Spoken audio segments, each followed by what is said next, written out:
Hey, friends! Just so you know, we enjoy the swear word and we rely on good old fashioned humor to get through some seriously dark subject matter. At no time do we intend any disrespect toward the victims or families of the victims in the cases we cover. Also, be sure to listen to the end for a few palate cleansing bloopers to reset your mindset. And with that, we thank you for listening and we hope you enjoy.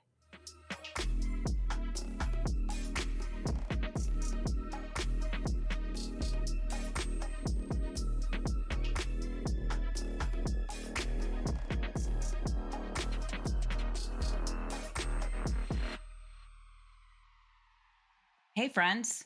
Welcome to Crime Will Tell. I'm Carrie, alongside the beautiful James. How are you tonight, my dear? Aw, I'm good. How are you? I am good. Today's case, you won't have any closure. So if you showed Oh, up today hoping for some closure, you're not gonna get okay. I did actually. So, bye. it. You can't leave. Too bad. Yeah, no closure. Mm. This is a disappearance that occurred back in 1992. Like, poof, that's it. Just gone. Just gone. Wow. Okay. hmm So, this is a missing persons case. Laurie Depies, this is the person that we're talking about today, Laurie Depies. Now, what's interesting is that Laurie Depies disappeared from Menasha, Wisconsin.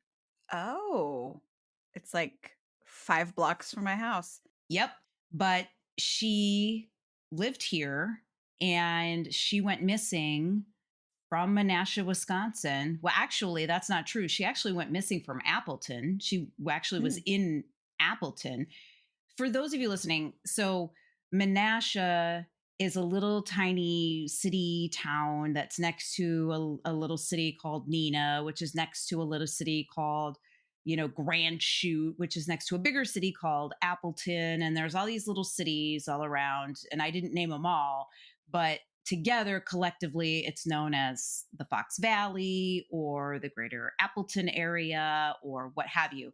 So all these little towns are just sort of all part of the same area and they're not that far from each other. They're all bordering each other and you can drive through them within miles. So it's a very small Midwest town where this is situated. Even today, it still has that feel. So back in 1992, it was certainly much more. So Mm. what we're going to get into today is a missing persons case that occurred in 1992 from Menasha, Wisconsin, which is in our backyard. So before we get into how frustrating this case is, what will you be imbibing in this evening, my dear? I am sipping on, this is another one that I'm just have a little bottle of that I'm trying. It's Old Emmer Kentucky Bourbon. Old Emmer. EMMER. Yeah, And how is it? it's pretty good. What are you sipping on, my friend? Just the same shit in my liquor cabinet. But I am happy to know that, oh my God, this is what I get for shopping at Costco. But I am getting to the bottom of it. And tonight I'm drinking Jameson Black Barrel, and I only Ooh, have less than half of it to go. It feels nice. like I've been drinking out of a barrel, but really it's just been a regular bottle. So, anyway, well, cheers, my friend. Cheers to you. Clink. Clink. Let's get into the details of this extraordinarily frustrating and very close to home case. So we're going to travel back not that far, August 19th, 1992, Menasha, Wisconsin. 20-year-old Laurie Depies just finished her shift at the graffitis store inside the Fox River Mall. So, for all of you Gen Xers who grew up in the 80s and 90s, like me, and Mhm. James, you're younger than me, but you grew up in the 90s? Yeah, I was born in 82. Yeah, so you solidly grew up in the 90s. That was Yeah. your like teenage years and your tween and coming of age. And Yep. so Lori was already 20 in 1992. So she was 4 years older than me at the time. In 1992, I was 16. So I remember graffitis. I didn't live in Wisconsin when I was 16, but I remember graffiti store. It's kind of like the early model of Spencer's, but it was more geared towards like clothing. So like the, radical edgy t-shirts and stuff. Right. And anyway, that's where she worked inside the Fox River Mall, which the Fox River Mall was the mall that James, you and I go to all the time. It's still in operation. And that's where Laurie worked. And she worked at Graffiti's. Anyway, so the evening of August 19th, 1992, she finished her shift at Graffiti's and she left the mall. She walked out to her car and she drove from the mall, which is in Appleton, a few miles to her boyfriend's house. Her boyfriend lived in an apartment and they were going to have a movie night. And it was one of those low key evenings where Laurie and her boyfriend were going to hang out together and get some quality time, but they were also spending time with her boyfriend's sister and her friend.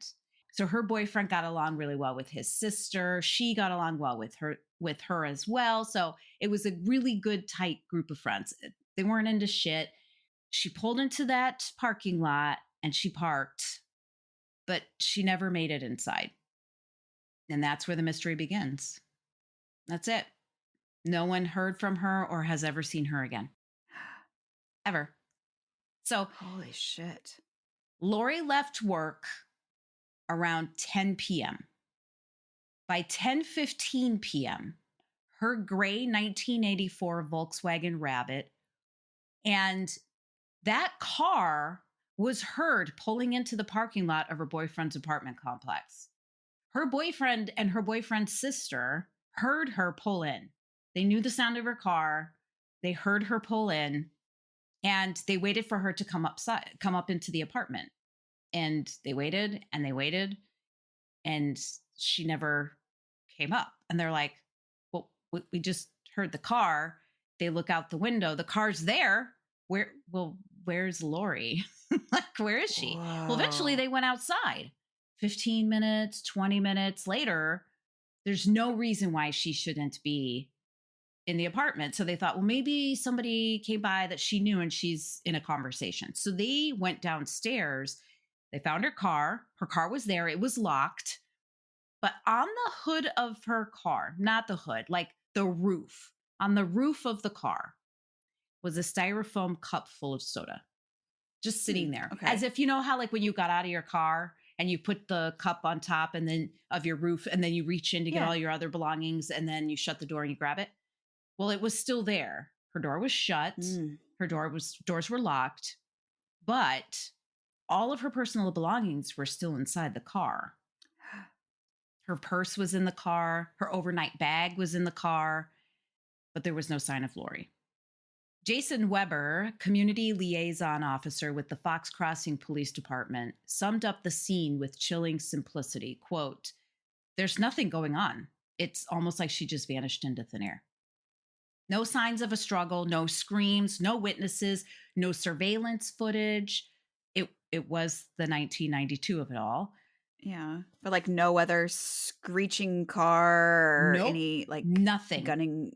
Oh my gosh. No other sounds, no other disturbances in the night, nothing. The soda cup, still standing proud on the roof, suggested she had just arrived, got out of her car, set it there, went to get her stuff, but her stuff was still in the car, but her doors were locked.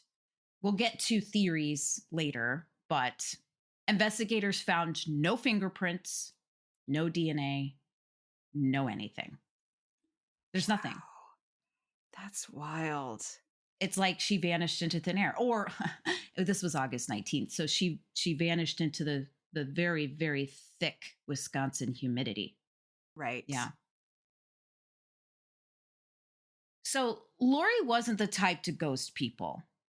When they went down out of the apartment to see what happened to her, they couldn't find her. They searched, they couldn't find her. But she wasn't someone to like play pranks or do something like that. Her friends described her as grounded, strong-willed, and deeply connected. So that wasn't her vibe. She wasn't impulsive, she wasn't reckless, but she was just gone. Her father Mark Depies, reflected on the surreal nature of the case. Quote, it almost seems like an impossibility that something can go on that long without being solved. I've accepted that she's dead, but the fact remains, what happened? Mm.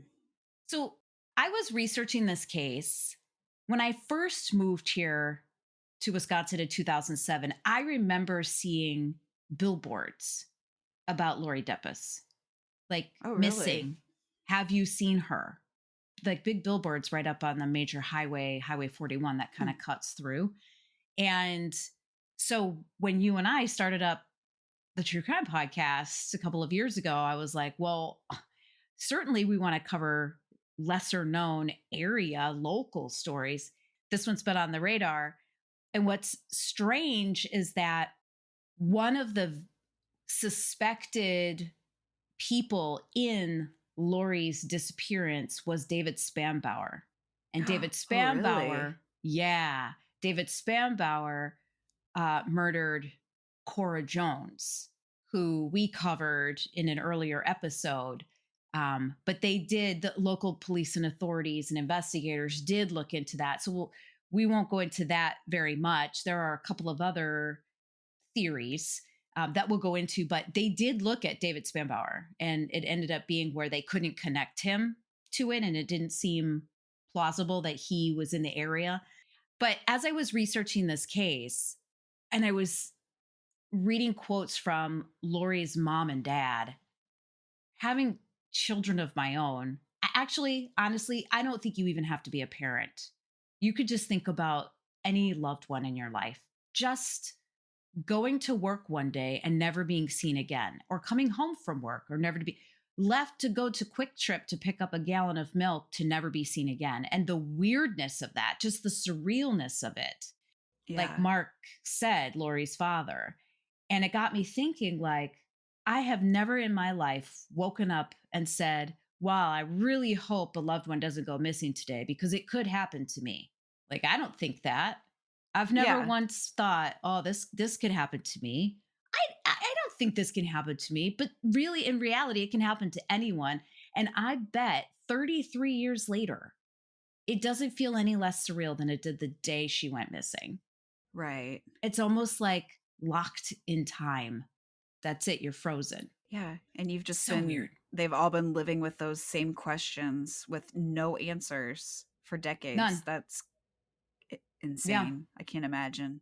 Now, in 2010, a convicted kidnapper by the name of Larry Dwayne Hall did confess to abducting and killing Laurie Depies. Okay. Hall, already serving a life sentence for the kidnapping of a 15-year-old Illinois girl, claimed he saw Laurie working at the Fox River Mall and followed her to her boyfriend's apartment. He said he chloroformed her, abducted her, and later killed her. Police found notes in Hall's van with the words Laurie, spelled Lori, which is not the way Laurie Depies spells her name. She spells her name Laurie. However, if you don't know how somebody spells their name, you just have only heard it, you wouldn't know how to spell it. And then the words Fox River were also scratched on a note found in Hall's car. Police confirmed that Hall did attend a Civil War reenactment in Kaukauna the weekend Cool. Laurie disappeared. Despite the confession, Hall was never charged, though. There was no physical evidence. Laurie's body was never found. There was no way to tie anything to Hall. So the police feel that Hall's confession is kind of bogus. Gotcha. They aren't able to validate or corroborate anything, and he hasn't given any details that are beyond the realm of something you could guess or what's been reported. Right. So he wanted to confess to the crime, but couldn't offer any details about where she is or what happened to her. He did he say like how he killed her? No, Nothing like that. Hmm. no, there's not a whole lot out there on Larry Dwayne Hall and his confession and all of that. I did consider going down that rabbit hole.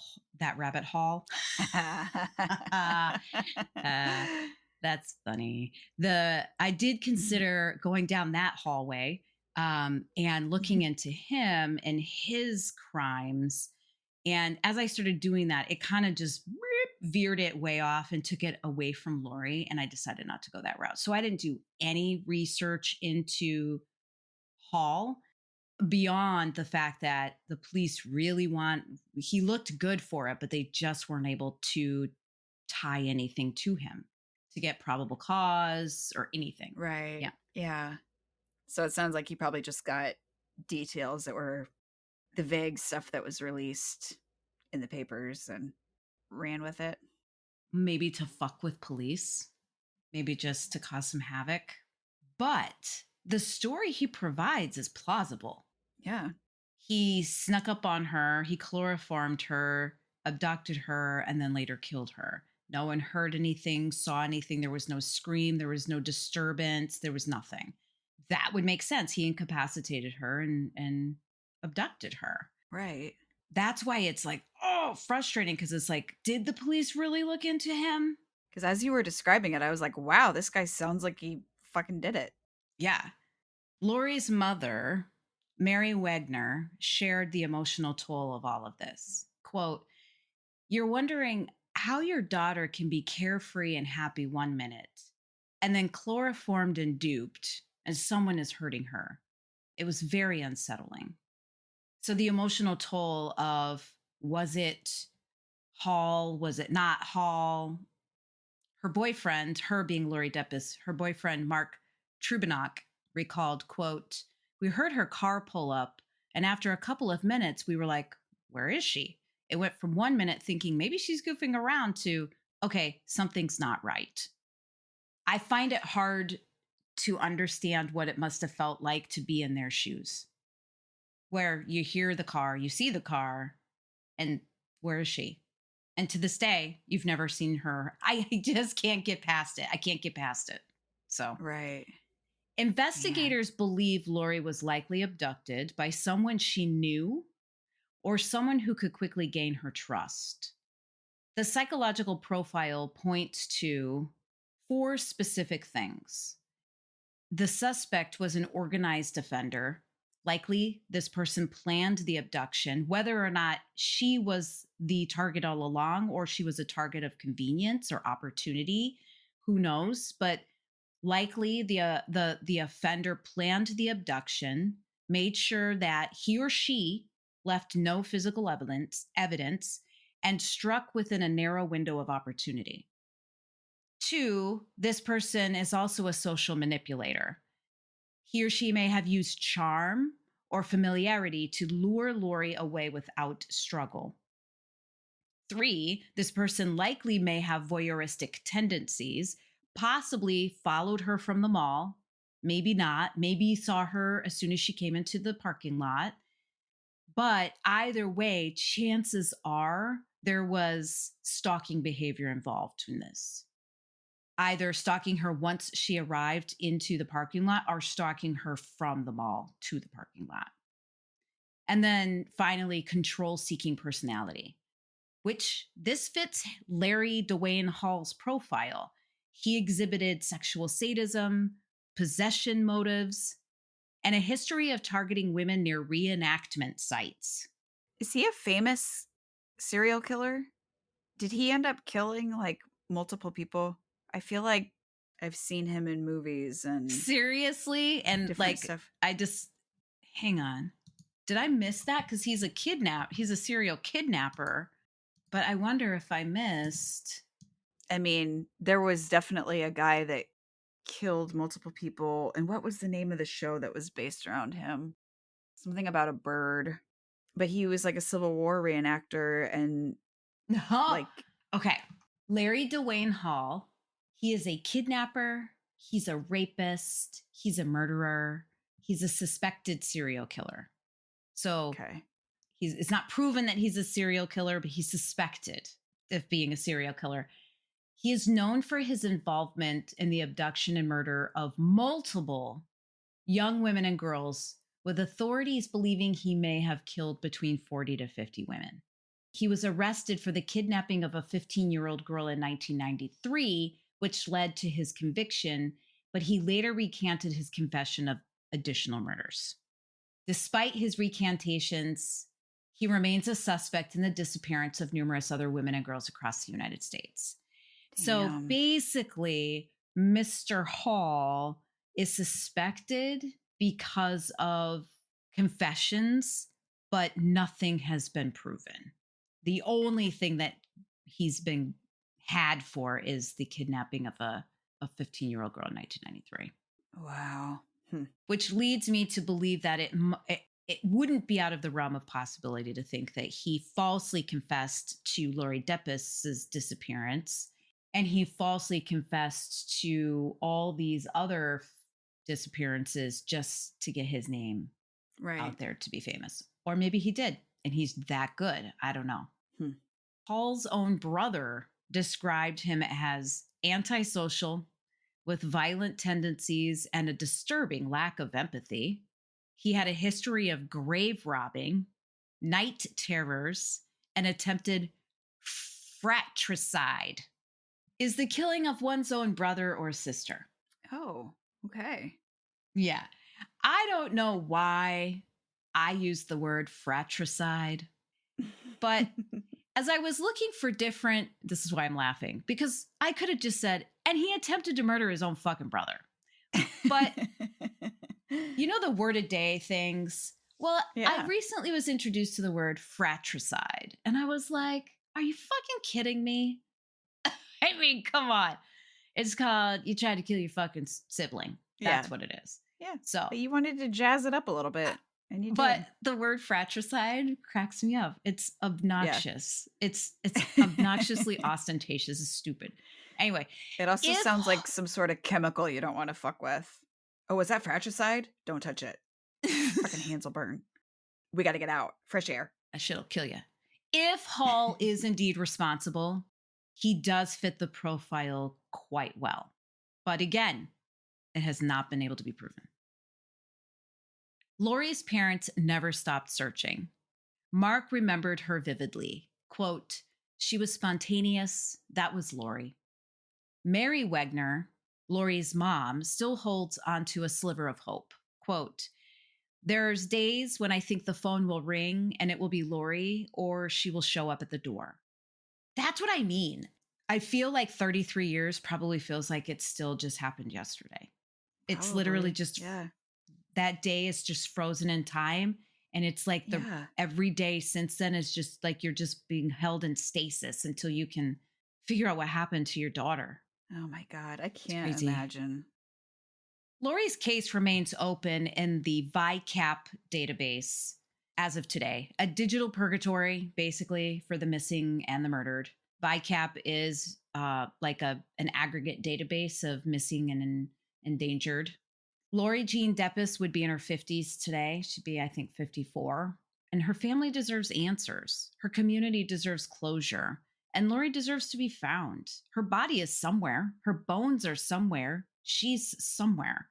As Johnny Coraminos of the Wisconsin DOJ put it, quote, we encourage anyone with information about Miss Depies' tragic disappearance to come forward. One of the things that I found when I was researching this case is there is a doctor, a professor. He's an associate professor at the University of Wisconsin Oshkosh. So that's the college, the big university that is, I don't know, maybe 30 minutes down the road from us. Anyway, Dr. Jordan Karsten, he has created a podcast solely dedicated to Laurie Depies' disappearance. It's called Cold Oh, really? Case. Yeah, it's called Cold Case Frozen Tundra.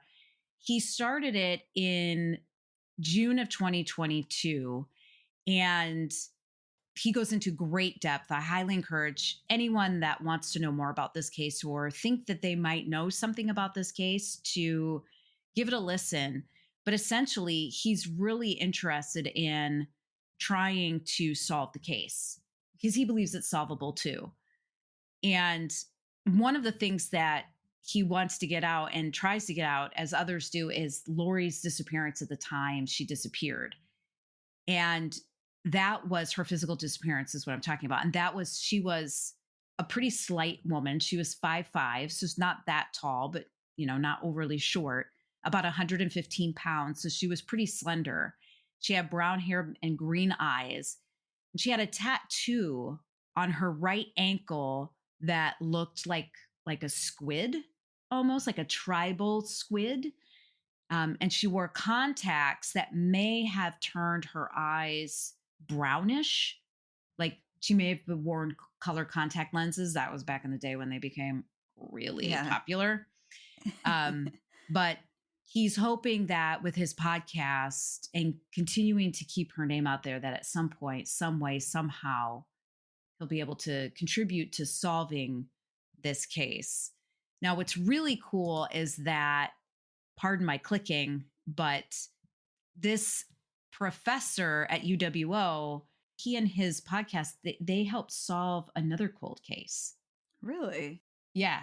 That's And badass. I'm not, maybe we'll cover it in a future episode, and I didn't look into it, but it was really cool that I think it was like this year or last year, they were able to bring closure to a cold case. So I thought Nice. it was really neat. But there's another interesting sort of tie-in with Laurie Depies' family. And that is back in 2023, a 13-year-old boy by the name of James Yablonsky went missing on June 12th of 2023. And he is the great nephew of Andy Wegner, who is married to Laurie's mom, Mary. Oh, okay. So James Yablonsky is the great nephew of Andy Wagner, who is Laurie Depies' stepdad. And I'm not going to go into James. He was 13 years old at the time that he went missing. It looks like he left on his own accord to go live off the grid for a period of time, like maybe 2 weeks or so. This was back in 2023. I struggle on many different levels with letting your kid at the age of 13 go live off the grid for 2 weeks. I mean, it was in the summertime, and maybe off the grid was in acreage they owned. I don't know. I Yeah. don't know. I didn't look into it. I'm not going to look into it. But what I did do is I did confirm James Yablonsky is still missing. Really? Yeah, he has not been found. Ooh. Yeah. Now, circumstances seem to be very different, but it just seems so weird that, and Mary Wegner, Laurie's mom, was like, when she heard that their great nephew was missing, she was like, "Oh no, not again." How Yeah. how many how many times can a family go through something like this? Yeah. It's like what you said. Like, you can't imagine because it's such a rare thing for it to happen twice in the same family is like unheard of. Laurie's parents never stopped searching. Mark, Laurie's dad, remembered her vividly. Quote, "She was spontaneous. That was Laurie." Mary Wegner, Laurie's mom, still holds on to a sliver of hope. Quote, "There are days when I think the phone will ring and it will be Laurie, or she will show up at the door." I bet 33 years feels like yesterday. I feel like August 19th, 1992 stopped Mark and Mary's lives. And like that, it's just that they've been like in like some kind of just like holding pattern ever since then, Yeah. until they can figure out what happened to their daughter. Oh my God. A whole lifetime has passed. It's Yeah. Her case remains open in the VICAP database. Basically, it's a digital purgatory for the missing and the murdered and the unfound and the unidentified. It's an aggregated database for the missing and endangered. And Laurie Jean Depies would be in her 50s today. Her family deserves answers. Her community deserves closure. And Laurie deserves to be found. She deserves to be laid to rest in a respectful grave and given the deference and respect that she deserves. As Johnny Coraminos of the Wisconsin DOJ put it, quote, "We encourage anyone with information about Mrs. Depis's tragic disappearance to come forward." If you found this episode compelling, please share. Someone somewhere has got to know something. Laurie's case is solvable. It's solvable. Let's give her parents closure. Please, please share this case. If someone you know, if anyone knows anything, even if you don't think it is important or it would matter, please contact the FBI. And don't forget to head over to our website at crimehotelpod.com. Grab yourself some merch. Holidays are upon us. And don't forget to punch that subscribe button for our YouTube channel. Right. Rate, review, subscribe. We love it. We like being friends with the algorithms. We also don't understand algorithms. Yeah, but they're there and they're scary. Yeah, they really are. And they're supposed to help us, but I don't know how they work. I don't think we're friends yet. Yeah, we're trying. We're trying. It's very weird. Yeah. Anyway, with that, bye, Jamie. Goodbye, Carrie. I do not know what my fucking problem is. Nice fucking try, idiot. Be like, whoop whoop or whatever. Okay. Ooh, thank you. So what happened? You said, let me know when you know, and I said, I know. Big Tits McGee. They're so sticky. I'm sorry, I was thinking. What happened? I'm bored with it. Catch your goddamn breath, and then we'll talk about it. Jesus Christ, how long is this gonna last? Yeah. Now I have to go back to real life.